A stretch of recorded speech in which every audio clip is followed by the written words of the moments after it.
Hey, everybody. Welcome back to the Burn Bootcamp Podcast, Episode 4, 6 Crazy Health and Fitness Facts that will absolutely blow your mind. America is the most advanced country on earth when it comes to healthcare, gyms, apps, wellness options, all the thing. Yet somehow, if you look at the statistics, which we will today, we are getting heavier, sicker.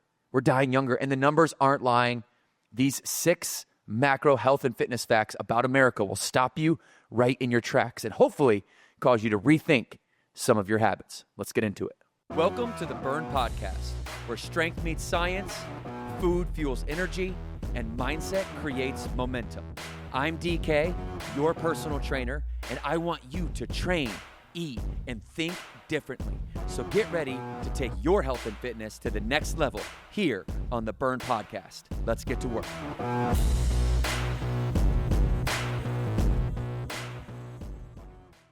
Hey everybody, welcome back to the podcast. There's 6 facts today. They blew my mind when I came across them. I kind of knew them, Trisha, but then when you actually go and you see the numbers behind them and you do the research and you look at these stats side by side, it's not just alarming. It is absolutely insane. It is insane that we live in the greatest country in the world, but also one that spends more money on healthcare than anybody else. But I have a feeling that the problem necessarily isn't the resources that we have. The problem is the behavior. And you could take a personal responsibility, or society has done this to me, side to this argument. And here on this podcast, my personal opinion will have to come through, and I'm a big believer in personal responsibility. All right, the culture has influence, right? And it's called epigenetics, the environmental impact of your genetics. And yes, there is a piece to this puzzle that has something to do with the society, the environment around you. But at the end of the day, nobody forces your hand. All right, the solution for this is not what we think it is either. We think it's just Ozempic, or we think it's another pill or another potion or another trend or another shortcut. And the solution is none of those things. And I know because I've been in this game for 13 years, and though those pills, potions, magic cookies, they come, they go. Magic cookies, that might be a solution. We got to try that one. Magic brownies.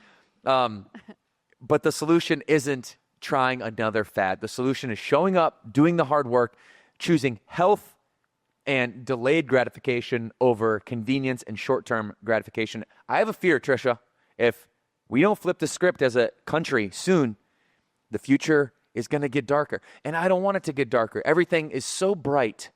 And if we don't have our health as a country, what do we have? We don't have energy to build commerce. We don't have energy to build infrastructure. We're going to fall much short of our potential.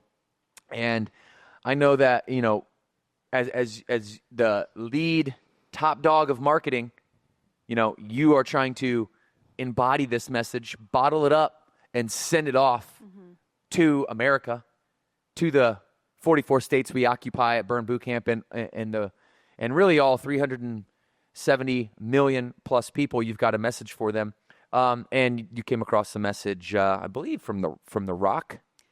Yes, that was inspirational to you. I did. And Devin, you're right. This is a big passion of mine. And, we're going to get into some of these staggering statistics out there. But we believe, and our whole mission is to educate.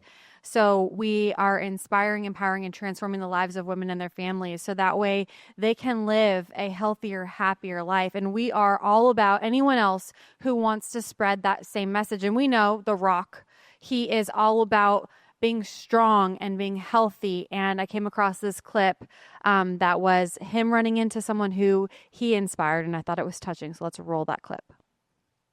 Thank you very much. You inspired me to lose 60 pounds since January, and there's nothing more to me than what you do. I think that you're awesome. Thank you so much. I appreciate that. Tell me about your journey. Every day, running, getting the weights. Wow. I know I used to look bigger, but I definitely slimmed back down. But man, listening to you every day, listening to other people, but you were the most inspiring to me. I have all your gear. I love everything. I want to say thank you so much. Is there any way I could take a photo with you?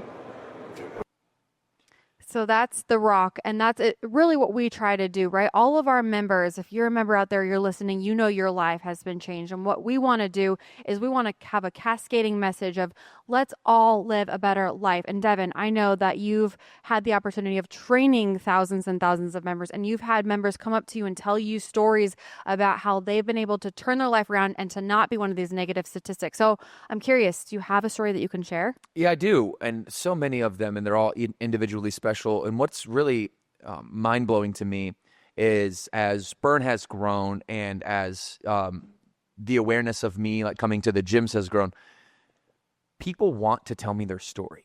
They want to stand in a line at the end of camp. They want to spend that extra 30 minutes of their day to get that photo. What's really interesting is they want more so than that. They want just 1 minute to tell somebody that has a hand in creating something that has helped transform their lives. They just want to tell me what my hard work and our dedication to this mission means to them. And so the dynamic is really interesting. And it's developed over the years because people will now they'll get 1 minute, maybe 2 minutes, and I don't rush anybody through it. They're respectful of my time and they don't want to stand there and tell me a 20-minute story. So they try to condense their story down into 1 minute. And some of the things I hear are just absolutely mind-blowing, right? Because behind the walls of someone's house that there's really some crazy stuff that goes on. We all have our own individual stories. We know somebody who knows somebody. It's happened to us where we just feel whatever form of discouragement in our home that we don't deserve, that, encouragement's free. We really believe that. And so they know they can get that from me by standing in this line, telling me their 1 minute story. So they punch or pack everything into 1 minute they possibly can. I was just in Dawsonville, Georgia, and a member came over from Gainesville, Georgia. And this was a male member. His name was Derek. It's just the first one that sticks out to me. It was very powerful. And I posted his picture on my Instagram if we want to pull that up and we want to show it. But here's the story, all right? So Derek has lost 80 pounds, 100 pounds, and that wasn't the most important thing to him. He was actually an alcoholic, and he changed his life one night after he fell asleep in the parking lot of a McDonald's with his foot on the brake.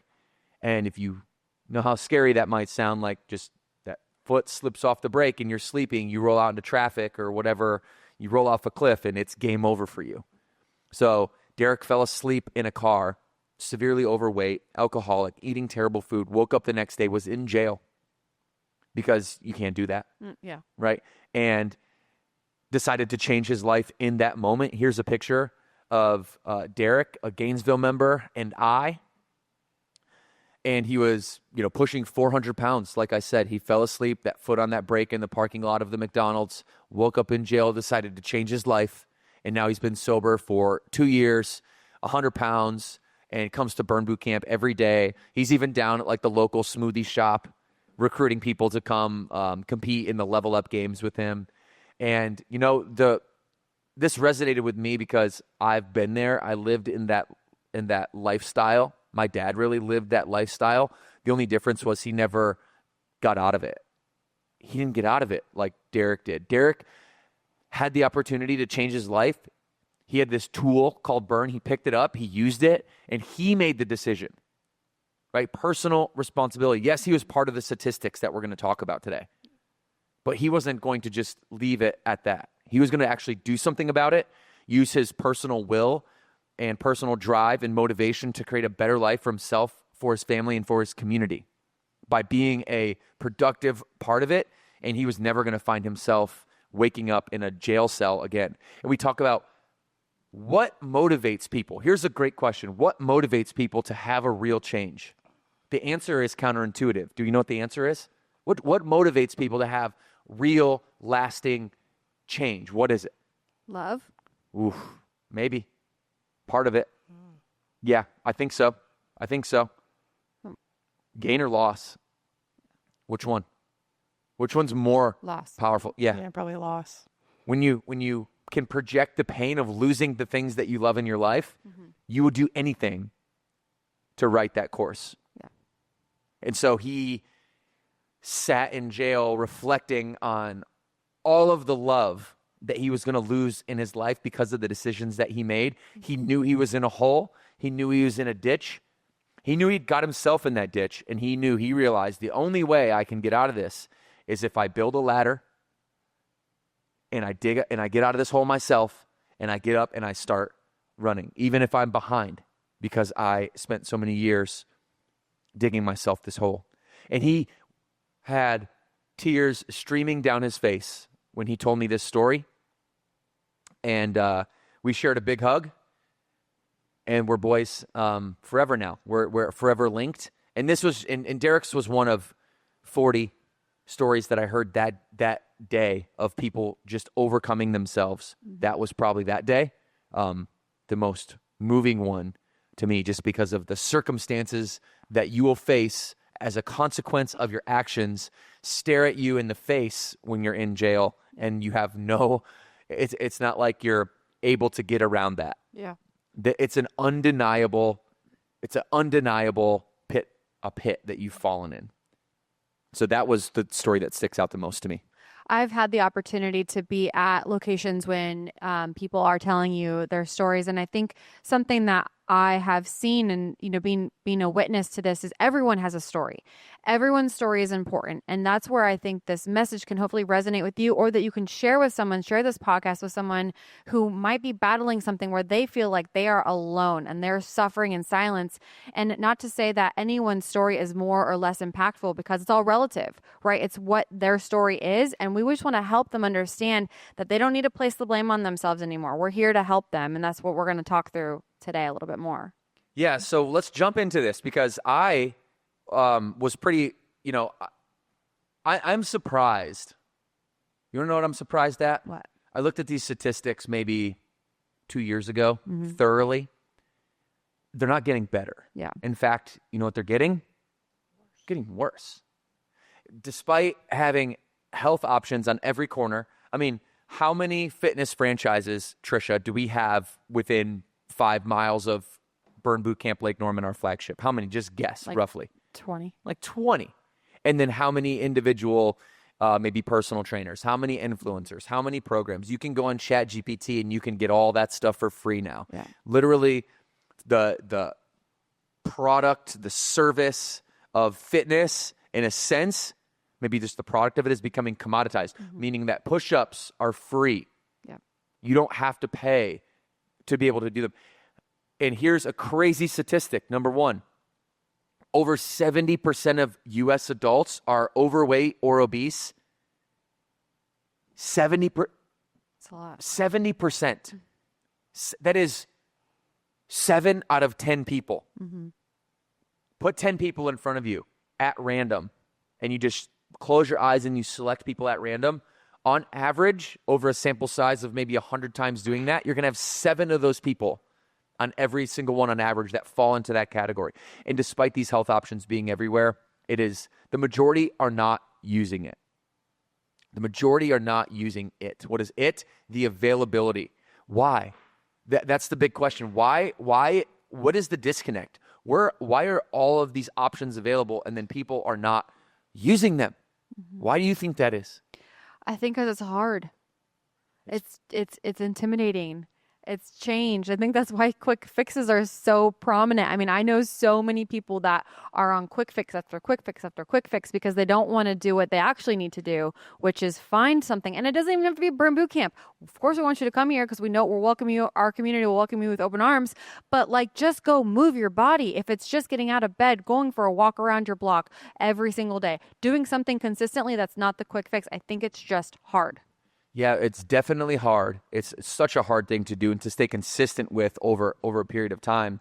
And we have developed this. We've developed the same definition of pain when it comes to physical activity as we have with pain and emotional activity. And so, and they're fundamentally different things. It is, so if you have pain emotionally, right, there's a deep sense of trauma that, that kind of creeps in there if you believe too many of these things emotionally that send you kind of spiraling toward negative emotion. But if you're in the gym and you're lifting up heavy weights, that's not the same pain. It's not the same pain. The pain is much different. The pain is more, it's more physical, and you know that there is a positive connotation to that. It's like through this pain shall you see the other side, and it is greener on the other side.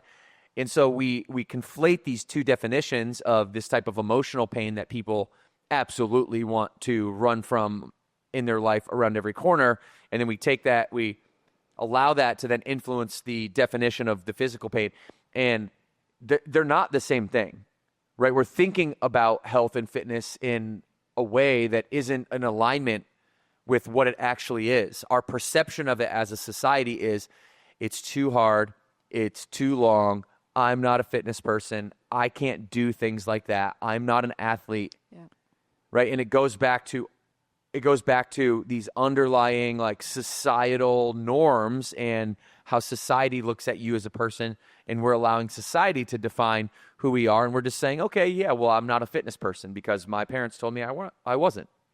Do you feel like it's kind of an accountability issue too? Like people just don't want to be accountable and take their health like number one priority. It just gives them an excuse to like have different issues? I don't actually. I think that most people would love nothing more than to be accountable to themselves. I think the thing that breaks people's heart more than anything else is the fact that they're unaccountable to themselves. And they try, they're not out here trying to make excuses. They're not out here trying to, skirt the system or find shortcuts. They truly want this more than anything else. But the thing that makes them sad in their heart, the reason they put their face in their hands before they go to bed every night and have a moment for themselves where they aren't proud of themselves, is because they want to be held accountable more than anything else. So desperately, in fact, do you want this, that you are willing to break promises to yourself and then lie to yourself about the promises that you broke just to maintain a sense of accountability so that you can feel whole, right? Because that's what so many people do, right? Yeah. So many of these, this is largely the reason why I think that there's 70% of people are overweight, and there's literally 100 options around every given corner on Main Street and Main Street. Or if you live in the middle of Idaho, right, you've got access to the internet, you've got local people. Like you can just run. Yeah, that's free. Push-ups are free. It's just hard. Body weight squats are free. It's this notion of all the options are there. I don't use them. I know they're all there. I don't want to feel bad about that because I don't want to lose love in my life from the people around me. So therefore, it can't be my fault, even though intrinsically and subconsciously I know that it is. I'm just unwilling to make those connections, or I'm unaware of my need to make those connections, and I let society dictate my personality. How many people do you know, whether their issue in life is being obese or not, allow society to dictate their personality? 7 out of 10. Yeah. Almost everyone. Yeah. Almost everyone. Thinking for ourselves is a real art. Being curious is a real art. Keeping promises to yourself is a real art. I think people want it more than, a lot of times, more than anything. Mm-hmm. They want their energy, they want their health, they want their vitality more than anything, which is a double-edged sword, because if I'm not getting it, then I'll go at great lengths to cover up the reason why it's not my fault. Yeah. Well, it's somebody else's fault. And those options that are available everywhere, what is the general message we're hearing? What's like, if you were to take, maybe you guys can both take a crack at this. Trisha, you first. If you were to take the general message and you were to combine a message from, let's say, the top 20 fitness concepts that you hear, that you know of, blend those together, what does that sound like? What does that sound like? I got a vision comes to me right away. I'll share mine after you share. What does the collective message of the fitness industry sound like? Like you need to be today? fit. You need to be fit. That's a good one. Chelsea, what does it sound like to you? I would say you need to be fit, but I need to think of something different. You need to be fit, right?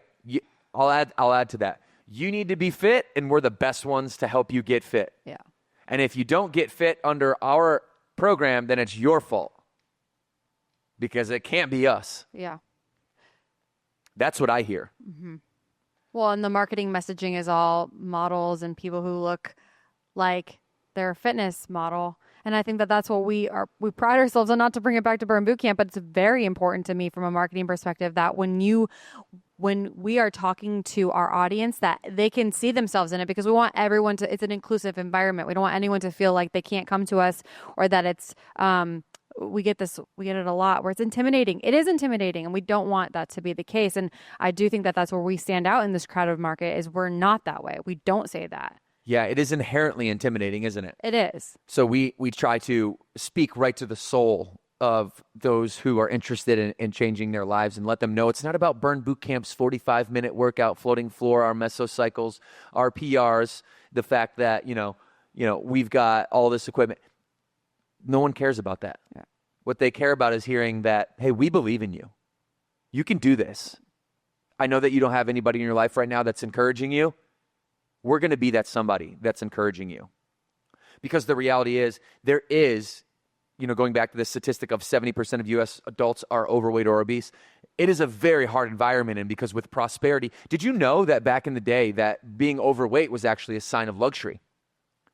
Like in the post-industrial revolution, food and having the abundance of it was actually a sign of luxury. So if you were overweight, what that meant is that you were rich. You had enough. You had plenty. There was enough to go around for you. You weren't in lack. You weren't living in scarcity.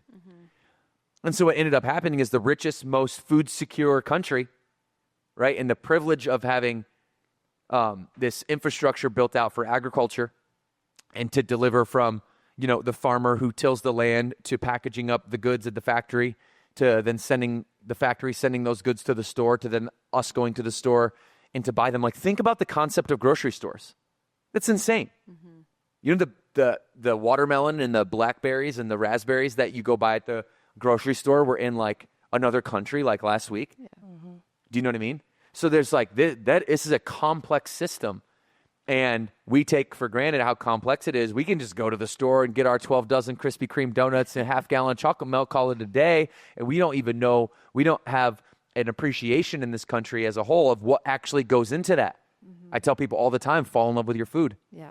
What that means is slow down. Respect it. Yeah. Think about where it came from.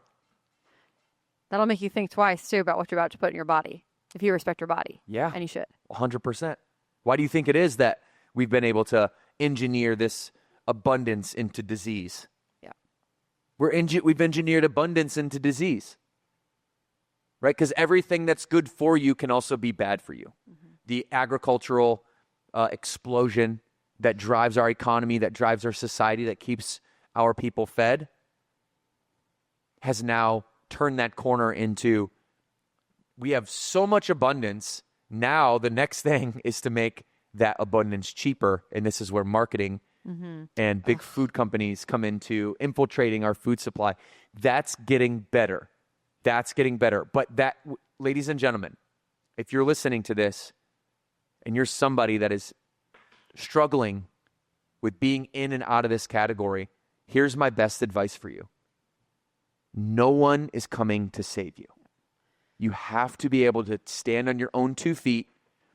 Love yourself for who you are today, because if you are honest with yourself, there are so many things, even if you're miserable, even if you're depressed, there's so many things about you, if you're being fair with yourself, that are amazing, that are incredible. So it's about standing where you are, loving yourself for who you are today, so that you can actually be inspired by who you are tomorrow. And if you're inspired by who you are tomorrow, that inherently makes your decisions based on delayed gratification, not instant gratification. So the obesity crisis in America is for real, people. This isn't something people are just say. This is an actual statistic. We're trying to do something about it. And despite our growth, and despite all of the positivity that you see in our industry, in and around our health and wellness industry, it's not working. No. It's working maybe on an individual level for tons of people, but in the macro, it's not working, is it? No. It's not working because 1 in 5, here's a second statistic. You guys ready for this one? Yes, do you have anything to end? to finish on the first one here before I move on to number 2? No, I just think it's important to double down on what you said. Go ahead. That the quote, "No one is coming to save you and you have to take ownership for yourself," is so important. And you might need to tell yourself that like 50 to 100 times. I've had to do it.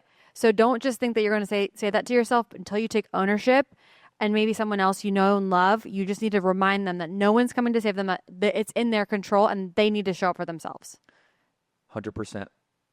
Number 2, this one actually like lights, because I'm all about the kids, all about the next generation. And this next one is crazy to me. Ladies and gentlemen, 1 in 5 children, 1 in 5 are obese. 1 in 5. That's 20%.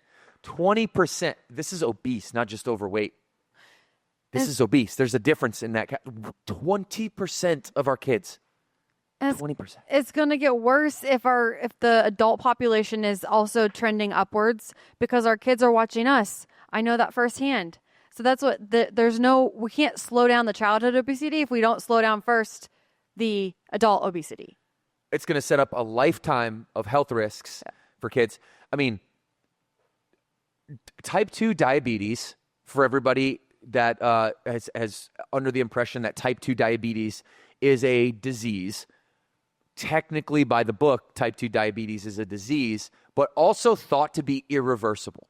Traditionally, before the mid-90s, thought to be irreversible. Now we know type 2 diabetes is reversible, although the scientists don't like to be wrong. So they don't say that, hey, type 2 diabetes, we were wrong, and we found out that it's not genetic, that it is now an onset lifestyle consequence. They won't say that we have figured it out, we've cured it. They won't say the word cure. They'll tell you that your type 2 diabetes is in remission. Remission? You mean I don't have it anymore? It's gone. It's not remission in the way that you think about remission, like with cancer or tumors, right? It's remission in the sense of my lifestyle caused me to be in a position where my blood sugar measurements read out diabetes. I fix my lifestyle. I fix my exercise and my nutrition mostly, and now my blood glucose levels read that I am no longer in that category. To me, that's curing it. So I'm going to just take the wins that we can get. The scientists will say type 2 diabetes can now be reversed and be in remission. But here's what's crazy. 20% of kids that are obese, this used to be, type 2 diabetes is creeping into our 12-year-olds. Yeah. Type 2 diabetes used to be called adult onset diabetes. Guess what it's called now? Just diabetes, because it's going to kids. 12-year-olds are being diagnosed with type 2 diabetes. It is hitting teenagers, you guys. It is hitting teenagers. And these health markers in 12-year-olds only used to be seen in 50-year-olds. And so this is big red flag. Big red flag. You see parents feeding kids whatever the hell they want. I mean, you see that? Yeah. I see it. Yes. My kids need to hear no more.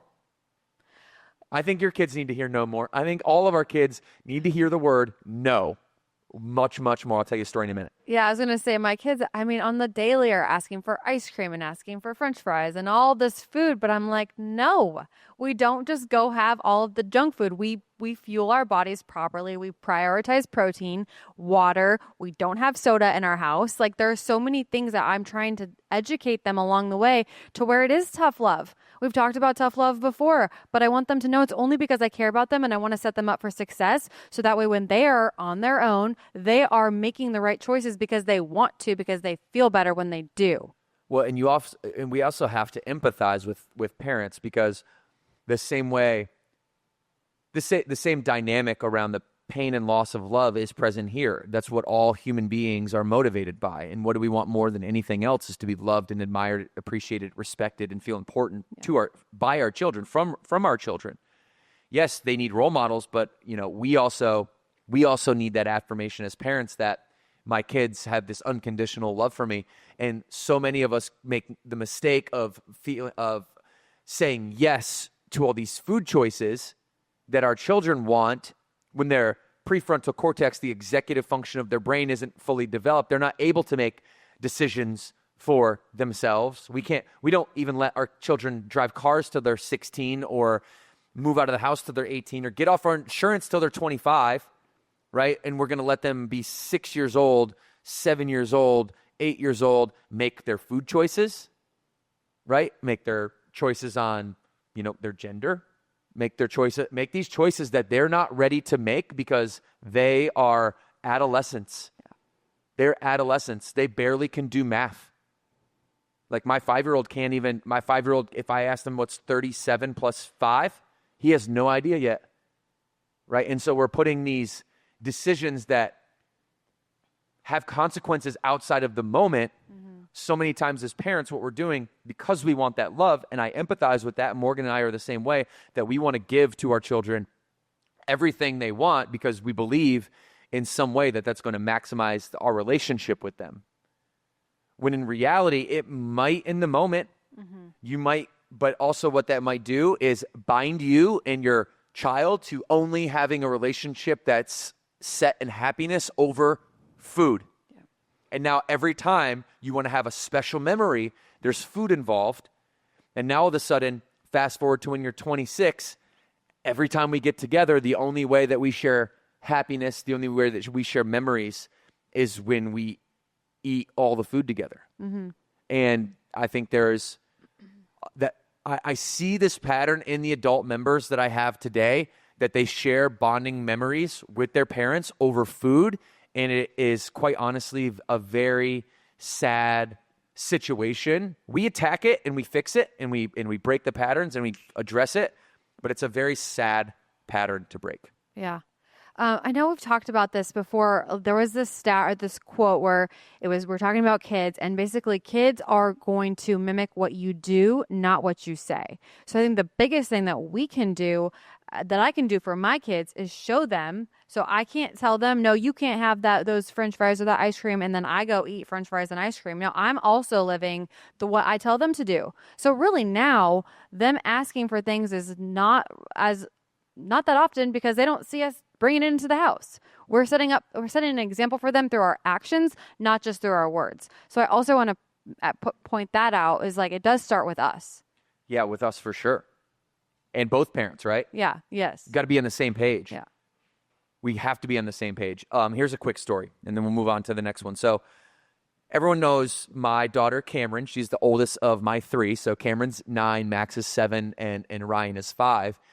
And since Ryan was born, there's been a division of attention and focus from 2 kids to all 3 kids. And simultaneously, Cameron, Maxwell, they're getting a little bit older. They're getting into sports. They're getting into extracurriculars. They're getting into having more deeper relationships with their friends and wanting to do stuff and wanting to go to this place and wanting to go that place. And I'm telling you right now, guys, Morgan and I are absolutely guilty of saying yes far, far too much to our children, to the point in which we were telling them any snack they wanted, any time they really wanted to go out and go to dinner on the weekends or get food after a dance or a baseball game or stop at the, gas station might be their favorite thing to do sometimes. And it was always, hey, can we get this? Or hey, can we get that? And I found myself being like, yes, you can, my sweet little baby, anything for you, Yeah. And I did that so much. Morgan and I did that so much.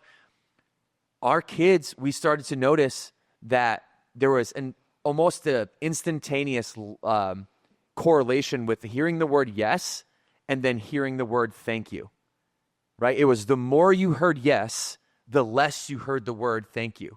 The more privileges you got, the more opportunities you had to do the things you wanted to, the less grateful that my kids were, and they were becoming spoiled. Yes. Now it wasn't part of their personality yet.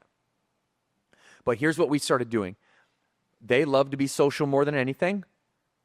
So what I started doing, and I don't care what parenting books that you read, some might tell you this, some might not tell you this, but with my kids, I told them, I'm going to say no to everything.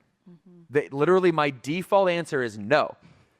Right? And I went, what do you guys want? And I did this whole exercise like, hey, Max, what do you want? And he's like, Dad, I want to get some snacks in the pantry. I'm like, no. And then Cam's like, Dad, I want to go to a play date with Claire. And I'm like, no. And then they're like, no. I was like, no, no, no, no.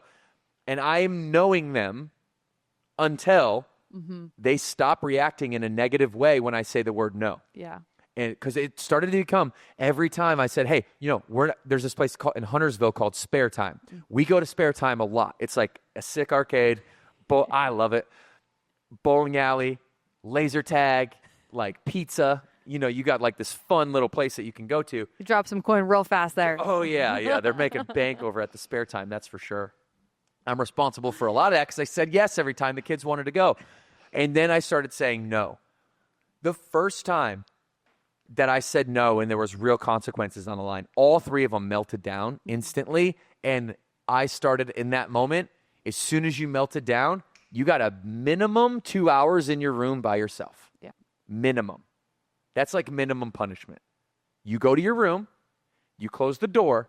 If I have to come back up and I have to hear you crying and complaining and yelling for me, you're getting another hour tacked on.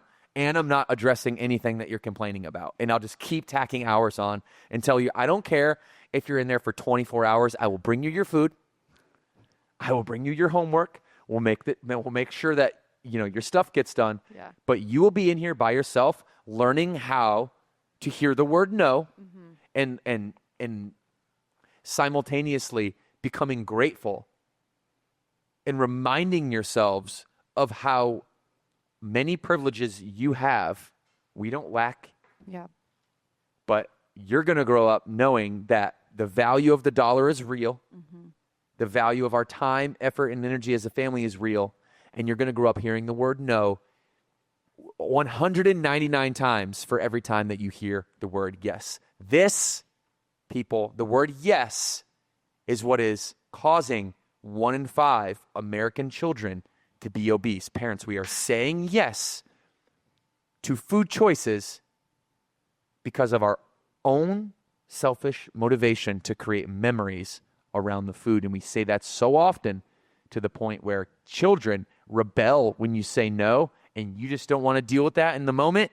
And then you default back to yes. And now it just becomes this vicious cycle of, in reality, this vicious cycle of an entitlement attitude. Yeah.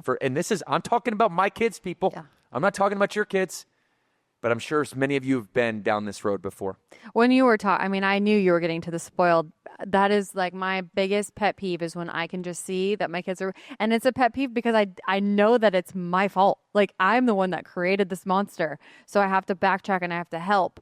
But I also think it's important that I don't want to miss is, a lot of times our kids they're lazy. My kids can be lazy. We had to restrict. We got to the point where video games were becoming way too, they cannot play video games during the week. During football season, no video games because they will just sit in their playroom and play video games all day long. So we also have to get them moving. That's also part of this is saying no to the food choices and not making memories around food, saying yes to more movement and making memories around movement. Bingo. That is what I'm now falling in love with being at football practice with my boys. I bring my 4-year-old. There's movement. It's family movement. We have fun with it. Yes, it's hard work. Yes, my kids are running suicides and I'm yelling at them to go faster. But then afterwards we laugh about it and then they're encouraged to go faster because we're making it a fun thing and it's not torture and it's not punishment. Something I wanted to add to the memories around food piece, I was looking for while you guys were talking about it. We did an interview, Morgan did, with Dr. Anna Maria Temple. And on Instagram, she had actually posted a game that she played with her son, Evan. And pretty much she would give him a word and she had to give an adjective and he had to give an adjective about it. And pretty much what she was getting at is every food that was given, there was no adjective associated with fun and memories. But to your point about movement, and there was a memory that actually the adjective was fun, family time, things like that. So food isn't fun, life is. So you don't always have to say yes to food because your kids don't associate that with the fun memories that they've had with their kid, with their parents. Yeah. It's a great observation. I enjoyed that interview. If you guys want to check out that interview, Chelsea will link it in the show notes here.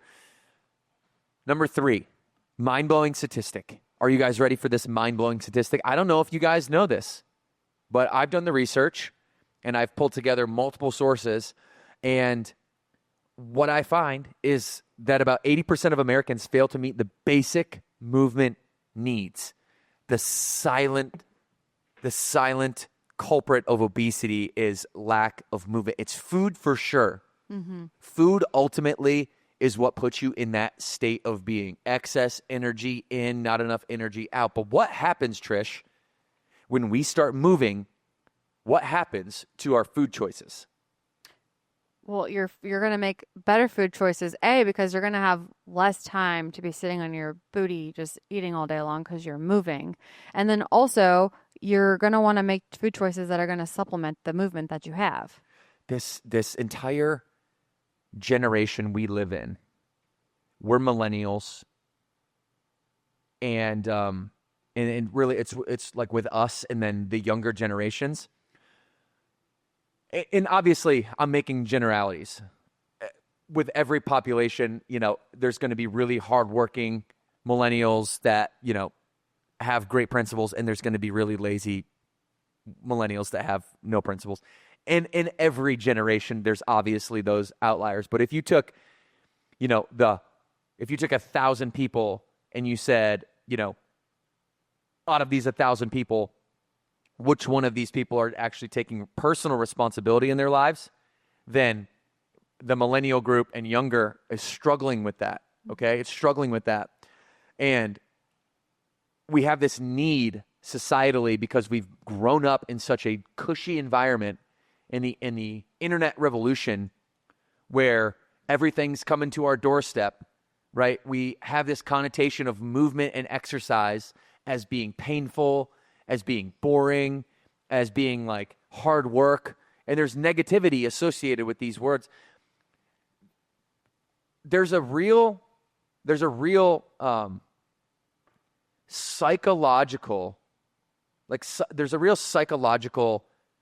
shift, paradigm shift that must take place. And I think it's only going to happen with the future generations looking at the generations above them and saying, that's not how you want to be, which is right now, the millennials, the Gen Zs, the Gen Ys. I mean, there's this need at scale to be pleased, to be comfortable, to be entertained.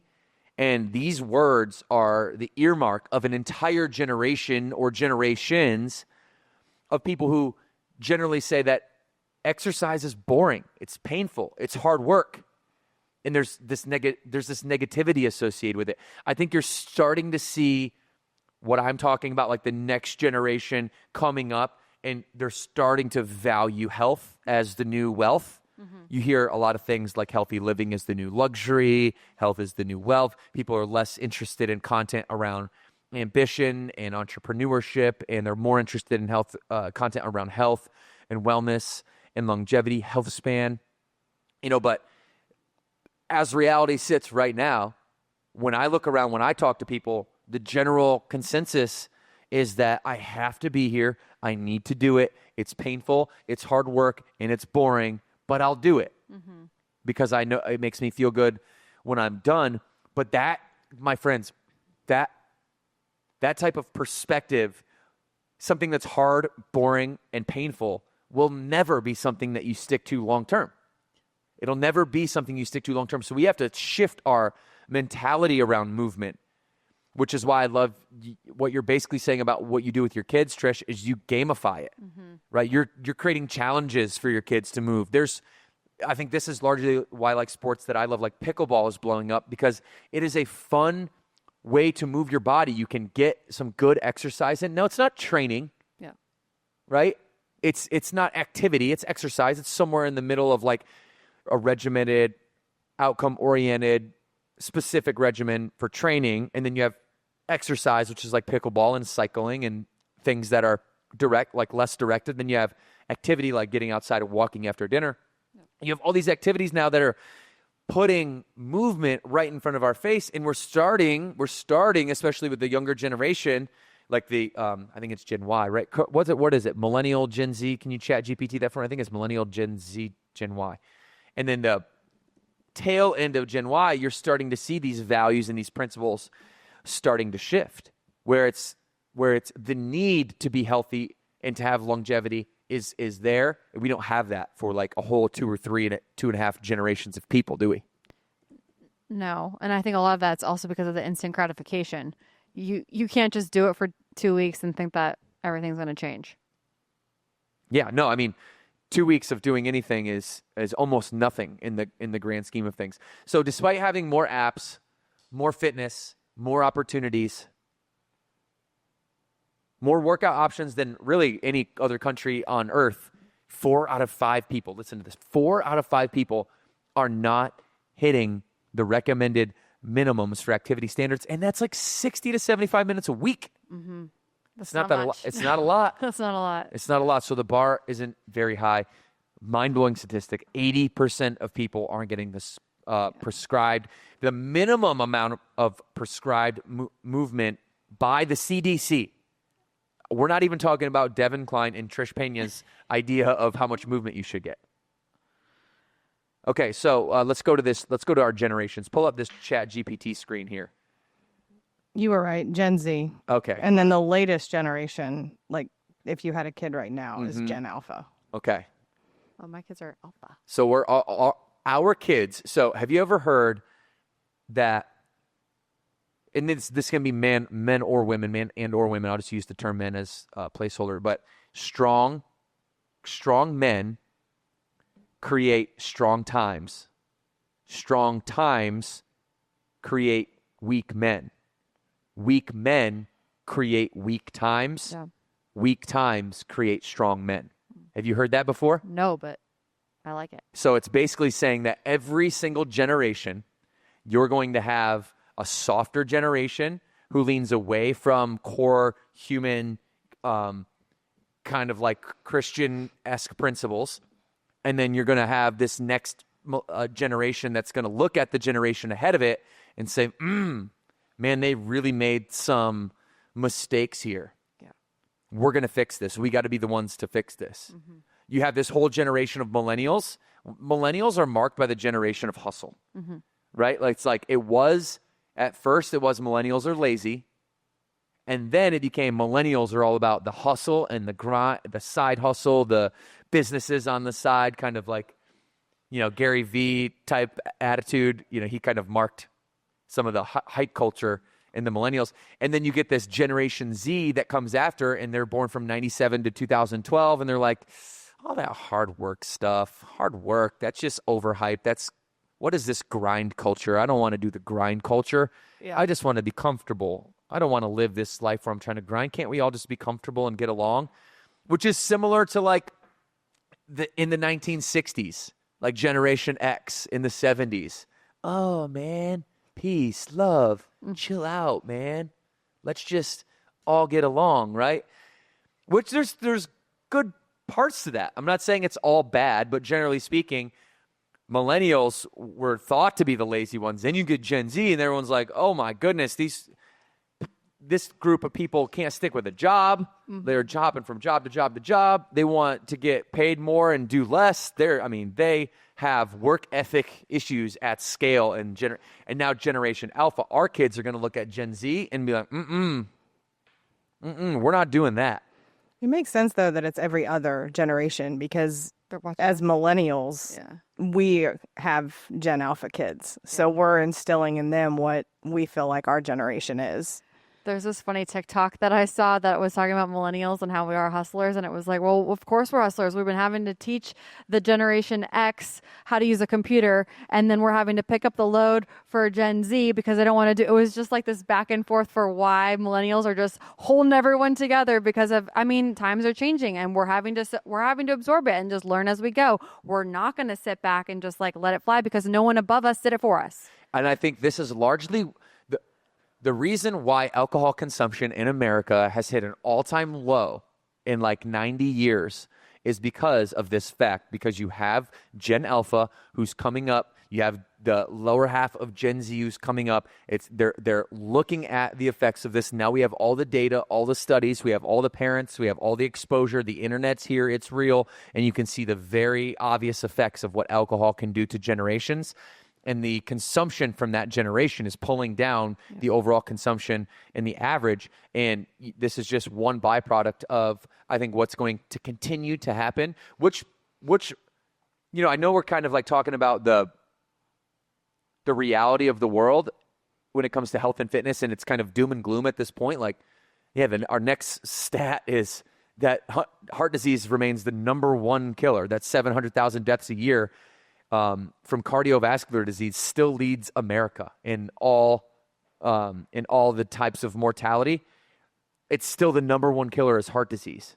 And, over all the other things that we caution, danger, danger, danger, it's still heart disease. And I think that generations that are coming up right now are going to value health. They're going to value health not only a little bit more than money, but order of magnitude more than money. It's going to be health over everything. Mm-hmm. You see also at the same time you see health coming forward in society, you also see in a Christian nation, Christianity on the rise in America. And you're going to see these two things from this will be the earmark of the next generation in this country.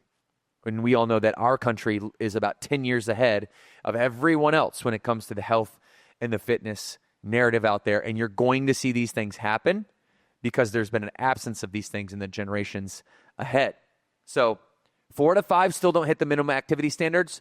My guess, and it won't happen in 5 years, it probably won't happen in 10 years, but over the 20 to 30 year span is where I think we're going to really start to see some of these exercise, fitness, food statistics start to dwindle and become less and less and less rampant, to the point where, it's literally an epidemic if you look at the definition of epidemic at this point in time. But yes, societies will still say, like, obesity is good for you. Like, if you're obese and you're happy, I'm not here to tell you anything. If that's the way that you want to live your life, by all means, if big is beautiful to you and that's your perception of the world, you need to know that body fat has a direct correlation with cardiovascular or heart diseases in the long run. And as if you know that and you're electing to live that lifestyle, all more power to you. I'm on your side. But if you're somebody who is obese and miserable, you're really the person that I'm talking to, which is, in my estimation, 99.999% of people that are in the obesity category. They do not want to be there. Mm-hmm. It is their number one goal in life. That's all they think about, is being obese. I was talking to a very, very, very, I won't say the name, very famous franchisor. All right, you guys would all know this gentleman's name if I said his name. Multi-billionaire, world-renowned for building a franchise business. I got a chance to speak to him on the phone. He was telling me about his franchise journey, how he built his company from the ground up, and sharing some lessons with me. You know what he said that really was eye-opening to me? What? I said, so what are you focused on now? Like, what is your number one focus now? And he goes, DK, for all those years, I was building a business, but my identity was on ambition and my business and how big it was. And I let myself get overweight and out of shape. And he goes, my chapter two is being in the best health that I can possibly be in, so that I can be the best steward of all these billions of dollars that I've been able to accumulate, so I can be the best steward of that to do good for this world and be in a good frame of mind, but also so that I'm happy with myself, because I've all this business and all this money and all these happy people that I've helped and all the money I've made for other people, I'm still miserable sometimes because of my health and my weight. That's interesting. I can relate a little bit, not to that. I'm not a billionaire, but what I'm about to say is I've been feeling sometimes a little bit guilty about finding time to work out, because I know that I could be doing work or I could be with my kid. Like that's just been recently trickling into my brain. So I get it. I get why people don't go work out or don't go move their body, because I still struggle with those thoughts of like, well, if I actually just got up and did some emails, then maybe, you know, I could do XYZ with my kid. Like whatever it is that's going through your head. I'm not saying that it's ever going to be perfect, but I understand the struggle because you're trying to balance a successful life, whatever that means to you. And then also you have to treat yourself with respect. And ultimately the voices in my head, I now know, because I've gone through this practice many, many a times, I'm always, for the most part, I would say 99% of the time, I'm going to choose the one that chooses myself and my movement first, because I know everything else will follow. If I'm not happy and if I'm not treating myself right, then what do I have? Yeah, I mean, you don't have a lot. You don't have all that you could. That's for sure. Can you go to Dr. Mark Hyman's Instagram, please, Chelsea? I want to share something with you because this reminds me of that whole the whole Ozempic market. And by the way, Ozempic is just another form of something that's always been here. Scroll down, Chelsea. Scroll down, scroll down, scroll down. There should be a one about Ozempic here in the last handful of posts. No, it's an infographic. It says right there, down, right. Nope, that blue one. The blue one, right there. Click that and pull that up for us. I'm going to read this to you guys because I think this has a lot of relevance. The quick fixes have always been here. They're not going anywhere. I was really disappointed to see Serena Williams representing Roe and saying, "Hey, taking shots in your belly isn't it's just science." I was really disappointed in that because I thought she had an opportunity, being a tennis champion and one of the greatest athletes of all time. I think she had an opportunity to say like, "Hey, hard work is the way that you actually achieve the body that you want. It's not going to be some shot." And it just proves that anyone can be bought. Please, I cannot be. Can you please pull this up? I'm also not a tennis champion, so people aren't trying to buy me at this point. But we will not take sponsorships on this podcast because from anybody that wants to, because the money is there. I just want to, for the record, it was very disappointing for me to see Serena Williams on that commercial. Here's why. Because I think it damages her reputation, and it also damages the reputation of health and fitness overall, and leans into what you're reading here. Over 2,000 lawsuits and counting. Ozempic promised easy weight loss, but has left thousands with permanent stomach damage. Next slide. 25,000 emergency room visits related to Ozempic in just 2 years. 69% involve severe gastrointestinal injuries. The drug marketed as safe weight loss solution is now linked to permanent stomach paralysis, gastroparesis, sudden vision loss and blindness, life-threatening intestinal blockages. Many patients were never warned these risks even existed. Next slide. Meet the faces behind these lawsuits. These aren't just isolated cases. They're part of a growing pattern. A Tennessee woman hospitalized with severe gastroparesis after taking Ozempic, 3 days in the hospital, permanent damage, no cure available. A Texas woman lost 90% of her vision in one eye after 6 months of Ozempic, sudden, irreversible blindness. Illinois patient required medical attention and intervention for debilitating stomach paralysis that continues even after stopping the drug. Next slide. Ozempic works by mimicking GLP-1, a hormone that slows digestion. But here's what happens when it goes too far. The normal stomach just contracts and empties food in minutes. Ozempic-affected stomach takes 70-plus minutes to empty versus the 4 minutes that is normal. The mechanism is that the GLP-1 receptors control the stomach motility. Overstimulation can cause muscles to stop working entirely, trapping food for hours or for days in the stomach. Novo Nordisk's own clinical trials showed delayed stomach emptying, yet their warning labels barely mentioned it. Timeline of this deception. 2017, Ozempic launches with minimal warnings. 2022, FDA receives high numbers of serious GI reports. September 2023, first intestinal blockage warning added. January 2025, severe pancreatitis warning finally added. The pattern is that the company profits over patient safety, billions in revenue, while hiding known risks from doctors and from patients. So this isn't on doctors. This is on the bodies who are making and testing the GLP-1, the Ozempic. Your body has a natural GLP-1 production system. Here's how to optimize them for safety. To boost natural GLP-1s, we can eat more fiber-rich foods. We can include healthy fats, try intermittent fasting, regular exercise increases GLP-1 naturally. Blah, blah, blah, blah. No injections, no paralysis risk, just your body working as it's designed. Next slide.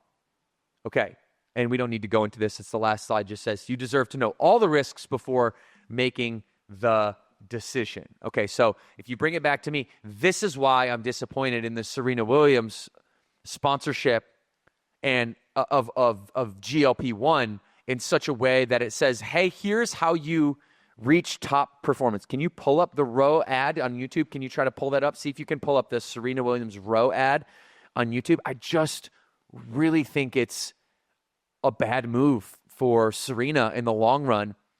Man, she could be the spokesperson or sponsored by every natural health. Like, she did not get to be a tennis champion by putting shots into her body. She got to be a tennis champion by hard work, practice, doing what she said she was going to do when she said she didn't want to do it, late nights, early mornings, eating the right food, exercising well. None of that shit had anything to do with Ozempic. Here's this ad. Let's roll it. This show the world why I'm disappointed, Chels. Yes, I'm on Roe. They say GLP-1s for weight loss is a shortcut. It's not. It's science. After kids, it's the medicine my body needed. GLP-1s helped me lose 31 pounds. One app to hit my goals. This is healthcare. This is Roe. I'm Serena Williams, and I'm a real Roe member. Yes, in those lateral delts that you have in this image, Serena, came from Roe and GLP-1s. This is from your hard work. And when you look at what Dr. Mark Hyman says, in all the statistics around Ozempic, it's failing. It's going to fail. Just like everything else ever that has come out, shocked the marketplace. People grabbed onto it because it's a short, quick fix to weight loss. Because remember, everybody wants it. But the hardest thing is to be held accountable to doing the things that we have to do, which is exercise and fitness. If we can just put a shot in our belly, then all of our problems go away. And it just disappoints me that she decided that she wanted to be the spokesperson for shortcuts. And I'm not sure that she even cares, but, that's my take on it. Well, Disappointing. I was also disappointed. It popped up like I got served the ad, and I also got served an ad of Charles Barkley as, I don't know if it's Roe, but it's a similar GLP-1. And I was like, dang, guys, like, especially for people who have suffered body image dysmorphia and who have suffered like eating disorder, like you're not sending the right message. This is not the right message to lose the 31 pounds, whatever, like you're going to talk about your kids. Like, I was very disappointed as well, because I thought that she had a different mentality around those things. Well, you and I know better. Yeah. And so we know that one of two things happened. We know that she probably lost 31 pounds using a GLP-1, and that's likely a real story. But we also know all of the underlying hard work that has to go along with that. Yeah. Like steroids in bodybuilding, for example. Like, yeah, people are on steroids in national bodybuilding competitions, but they also really work their ass off. So there is a case to be made to say, hey, take medicine and take hard work, combine them together, and you're going to get these results. But doing so in a way that's on just this national commercial that says, hey, this is the way that I did it, and you can do it too, ignoring all of the side effects. If somebody's going to promote steroids, they should say, hey, you can do steroids if you want to be a bodybuilder. It's going to help you become a better bodybuilder because you're going to gain more muscle mass faster. But you should know that the average life of a bodybuilder is 22 years less than the average life of a normal citizen. Yeah. And that if you take steroids, that you're going to have all these side effects too. Yeah. And that's the reality of Ozempic. I've tried peptides before. I've tried them in my little belly fat. I want it, not because I wanted to, I wanted to experiment more so than anything and just see what it was like. To me, I had a terrible experience with it. I tried peptides, muscle building peptides. I did it for like 8 weeks. I had terrible experiences. My hormone balance was all thrown off. My estrogen went way through the roof. I started getting like in my left areola, I started getting like estrogen buildup. Yep. They call it gyno. So you get a little bit, it's not there anymore since I stopped using it. But for about 8 weeks, I used it to experiment. That was the one side effect. I didn't get any strong. I worked my ass off every day. I didn't get any stronger. I didn't gain really any lean muscle mass. I lost a little bit of accelerated body fat off the baseline.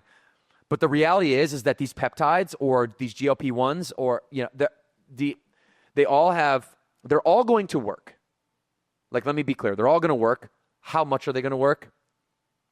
2 to 5% off your baseline if you're doing the right things. 2 to 5%. And if GLP-1, Ozempic, causes your calories to be in such a big deficit, of course, you're going to be losing weight while doing that. But what happens after? What happens after? That's my biggest question. Do you want to pin yourself in your stomach for the rest of your life? What's your plan? Because if you just got on GLP-1s and that's the only change you started making, as soon as you stop doing that or you forget it for 4 days because you're on a vacation, what's going to happen now? You're at the mercy of this thing that's external outside of you, and you're relying on that as your only strategy. And in itself, I don't think that's a sound strategy. Trish? Yeah, it's not creating consistent habits, like healthy habits. And then as we think about the next generation, what are you then teaching the next generation? You're not teaching them anything. You're teaching them a quick fix. And then you're going to teach them the bounce. And then you're going to probably have negative emotions associated with that because you're going to be mentally going in and out of what you're going to deem as happy when you are losing the weight with the GLP. I just feel like it's just not a good thing. There's so many different variables that I can say that are not positive on this. You're going to be so much more proud of yourself when you show up and do the hard things. Delayed gratification. When you've worked out 4 to 6 days a week for 6 months, you see yourself building muscle. You've actually changed your character and your habits. Yep. All right, that's the reality. Okay, heart disease remains the number one killer. 700,000 deaths a year. We talked about that. That's more than alcohol. Go, Chelsea, look up ranking of deaths in America by cause.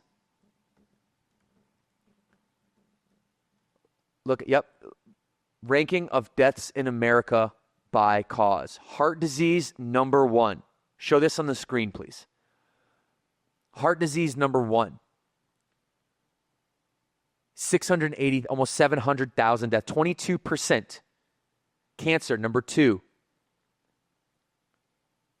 Accidents, number 3. Stroke, number 4. Chronic lower respiratory disease. Alzheimer's disease, number 6. Diabetes, number 7. Kidney disease, number 8. Chronic liver disease. And then COVID-19, number 10. Wow. So, and a lot of these are precursors to maybe some heart disease as well. So if you look, heart disease kills more people than cigarettes. Too much food is killing more people than too many cigarettes. For the first time in history, that's the case. And for the first time in history, we have these statistics being at this all-time high. They're the lowest they've ever been in terms of, or highest they've ever been in terms of obesity, lowest they've ever been in terms of exercise adherence. Okay, so we don't need to go deep into that, but with all of our modern medicine, all of our surgeries, all of our pills, all of our leading, scientific breakthroughs, the leading cause of death is still mostly preventable lifestyle choices. Okay? All right. 1 in 3. Here's another one. We'll go through these next ones pretty quickly here.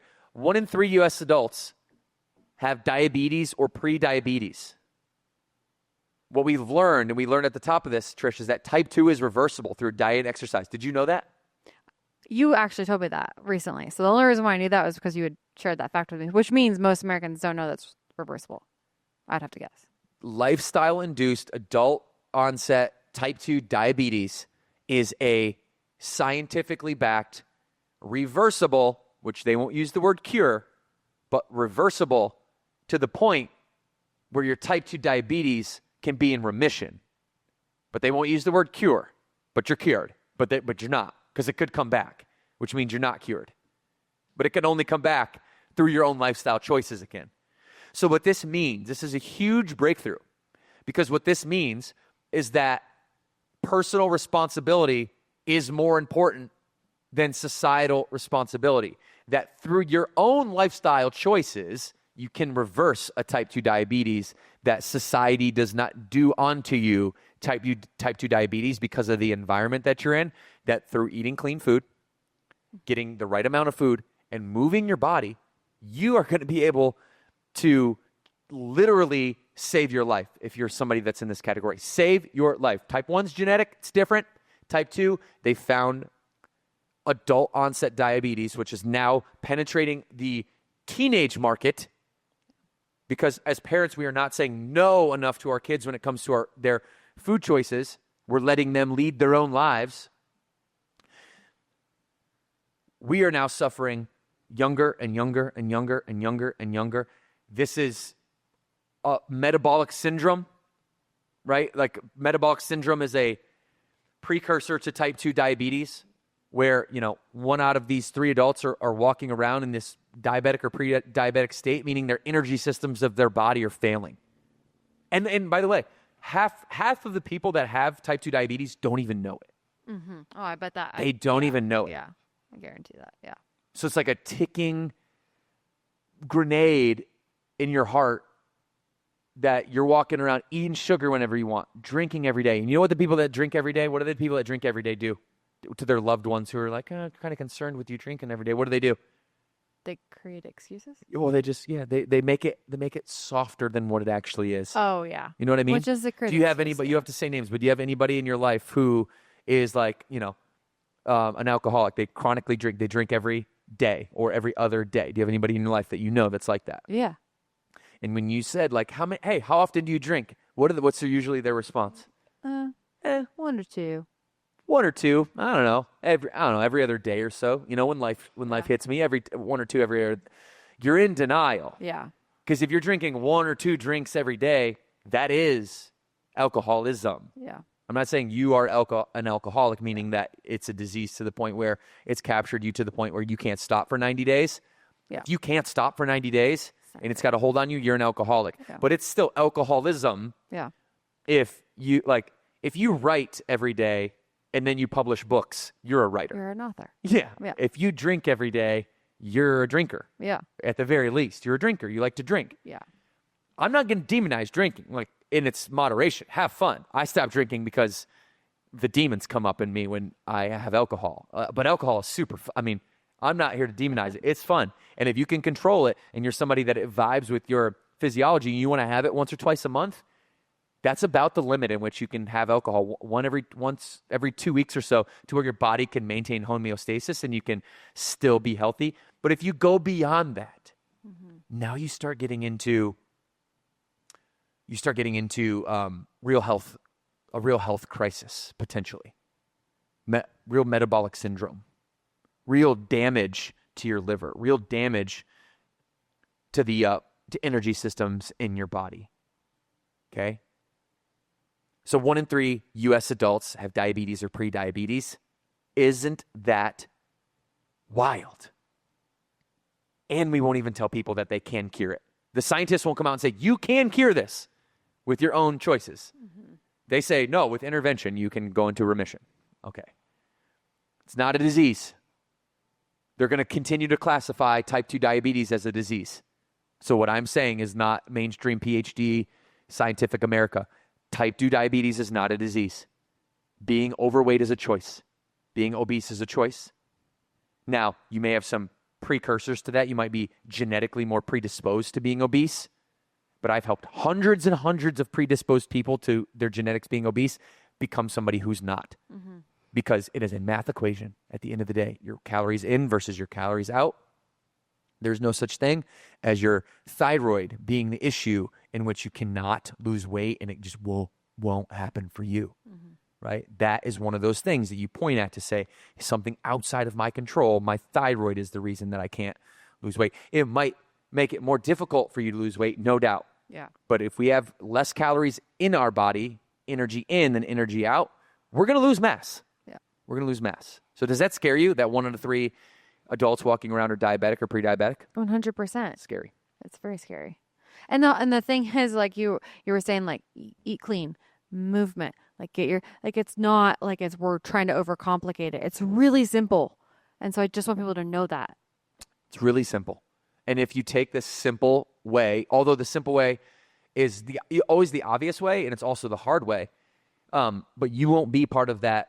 The last stat we have here is that the life expectancy for the first time ever, listen to this one, Trish, the life expectancy for the first time ever in America declines to 76 years old. So young. The shocking decline is directly correlated to lifestyle disease. The way you treat your body, how you move, what you eat, what you're consuming, how much sleep you get, your lifestyle. For the first time in modern history, it's crazy. First time ever, Americans are expected to live shorter lives than their parents. Despite the record-setting year we had in 2024 and we'll have again in 2025 of spending on healthcare. This is the definition of something fundamentally being broken. Now, Byrne is trying to do something about that. I'm happy with the health and fitness industry. We're making gains. We're getting more availability, optionality out there for people to say, hey, I like this style or I like that style. I want to go to Byrne. I want to play pickleball. I'd like to walk. I'd like to go to Orange Theory. I'm a CrossFit person. I can maybe run on the treadmill. We have all these options now. I like to work out of my house, so I have Byrne on demand instead of going into the gym. We have all these options now. Optionality is here. No one's using it. Well, I'm exaggerating, right? But like, not enough people are using it to the point where Clearly, yeah. we're shortening our lifespan for the first time ever. So in an environment where we're having less kids, we're living not as long. We want to talk about what we should be concerned about as a economy, as a global society. Population decline, not having enough babies and then living shorter. Just extrapolate how many years, how many generations until there's no more generation. There's no more new generations. Japan is going through this right now. It's wild. They have a horizon to it's like a 20-year horizon. I've fact checked me on that, maybe on GPT, but I know Japan has a horizon in which their birth rate and their life expectancy are declining so quickly that there is a foreseeable future for Japan where there is no population in Japan. Jeez. Isn't that wild? That is crazy. Because people die. Yeah. And if you don't replace the people, right, those numbers can exponentially dwindle very quickly. So did you know that? Did you know that for the first time ever, no, life expectancy in America falls to 76 years old?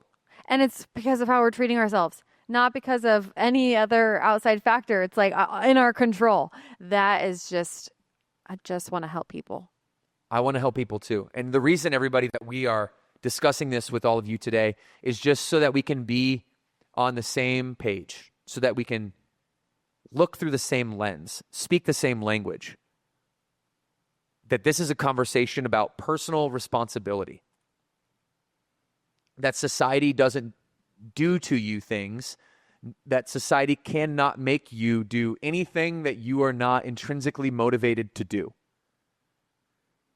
Does it help that our food supply is riddled with artificial ingredients? No.